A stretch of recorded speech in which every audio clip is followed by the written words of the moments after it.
সব দেশেই এখন বিবাহ বিচ্ছেদের ঘটনা অস্বাভাবিক হারে বেড়ে চলেছে, যার থেকে বাদ পড়ছে না মুসলিম প্রধান দেশগুলো। সম্প্রতি এক পরিসংখ্যানে দেখা গেছে মুসলিম বিশ্বে সবচেয়ে বেশি বিবাহ বিচ্ছেদের ঘটনা ঘটছে সৌদি আরবে। দেশটিতে চলতি বছর প্রতি ঘন্টায় 7টি করে বিবাহ বিচ্ছেদ ঘটেছে।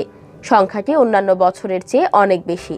2018 সালে আল হায়াত পত্রিকা সৌদি আরবের আইন মন্ত্রণালয়ের বরাতে জানিয়েছে, দেশটিতে প্রতি মাসে বিয়ে হয় 10,000 আর বিচ্ছেদের ঘটনা ঘটে 5,000। বাহরাইনে 2015 সালে বিবাহ নিবন্ধন করা হয়েছে 5,000 আর বিচ্ছেদের ঘটনা ঘটেছে 2,000-এরও বেশি।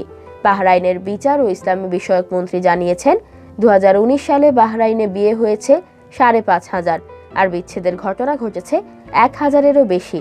এদেশে বিয়ের চেয়ে বিচ্ছেদের হার 40% বেশি।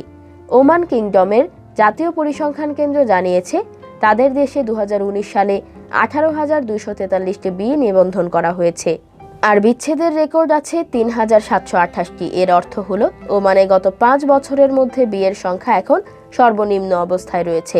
বিবাহ বিচ্ছেদের ক্রমবর্ধমান সংখ্যা থেকে বোঝা যাচ্ছে, প্রতিদিন গড়ে 10টিরও বেশি পরিবার ভেঙে যাচ্ছে। কিছুটা ভালো অবস্থানে রয়েছে আরব আমিরাত। এদেশে বিচ্ছেদের ঘটনা স্বাভাবিক রয়েছে।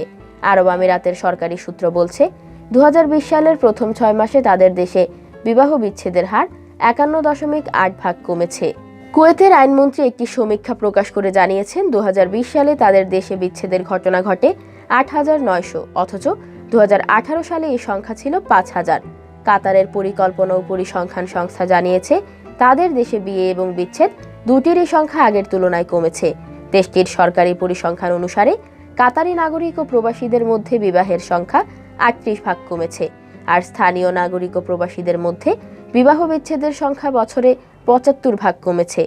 দুবাই পরিসংখ্যান কেন্দ্রের মতে, গত 4 বছরে দুবাইতে বিবাহ বিচ্ছেদের হার 35% কমেছে।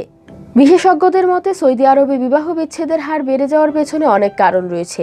দেশটির পরিবার বিষয়ক পরামর্শক মোহাম্মদ সাইফুল্লাহ আল কুরানি জানান, বিবাহ বিচ্ছেদের হার বেড়ে যাওয়ার কারণগুলোর মধ্যে রয়েছে বিয়ের অবমূল্যায়ন, সত্যিকার সম্পর্ক ও দায়িত্বের প্রতি অবহেলা এবং রাতে দেরি করে স্বামীর ঘরে ফেরা।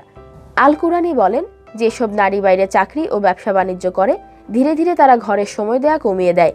বাইরে থেকে যখন ঘরে ফেরে, তখন পরিবার, স্বামী ও সন্তানের পেছনে সময় ব্যয় না করে মোবাইলে সময় নষ্ট করে, যার কারণে তাদের দাম্পত্য জীবন নষ্ট হয়ে যায়। এক পর্যায়ে বিবাহ বিচ্ছেদের পথ বেছে নিতে বাধ্য হয়।